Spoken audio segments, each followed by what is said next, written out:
Ellie Specials, which is a modified version of floor block. So we've done floor block before, where we've had these cactus arms like so. If you really love modified floor block, feel free to carry on doing this. And if you find modified floor block normally in this position really quite tough, then maybe stick with this one, because it probably will be a little bit easier than what I'm about to suggest. But we're going to change the range of movement at the shoulder. So you're going to have your bricks in front of you, and you're going to have them in alignment with your shoulder joints. So it's kind of like straight ahead. And you're going to put your elbows onto your bricks like so. You're going to put your hands in a prayer position, remembering that we've got our pigeon-toed feet, so our big toes are together and our ankles hang out wide. And then you're going to put your head on the floor and take your hands back to your back to your shoulder blades like so. So we're in this kind of, in yoga we would call this like a, actually I don't even know what they would call it, sort of some form of prayer position, but the head is on the floor, hands are back behind, and you're just breathing and relaxing into this.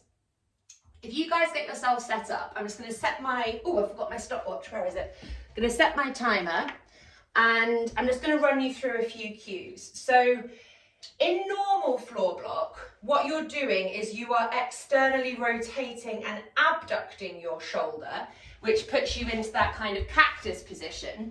In this version of floor block, what you are doing is is really strongly flexing your shoulder, which really requires you to have movement really in your triceps and your latissimus dorsi muscles in the kind of mid-back area. So lots of people will find this version actually really quite difficult. You should feel like there's possibly a stretch through your armpits, through the kind of backs of your arms.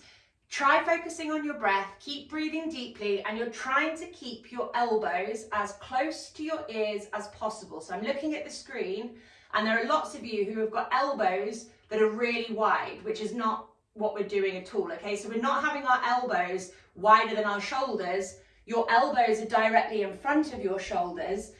You're not putting your shoulders into flexion if your elbows are wide, and it should feel entirely different.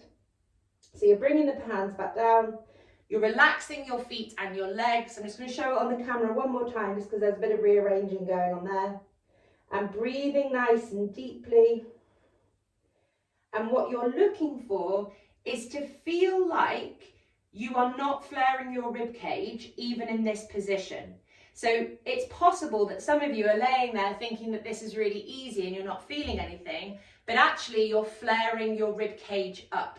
So even though you're laying prone on the floor, think about tucking your lower ribs onto the floor so that the movement occurs at the arm and at the shoulder, not at the ribs.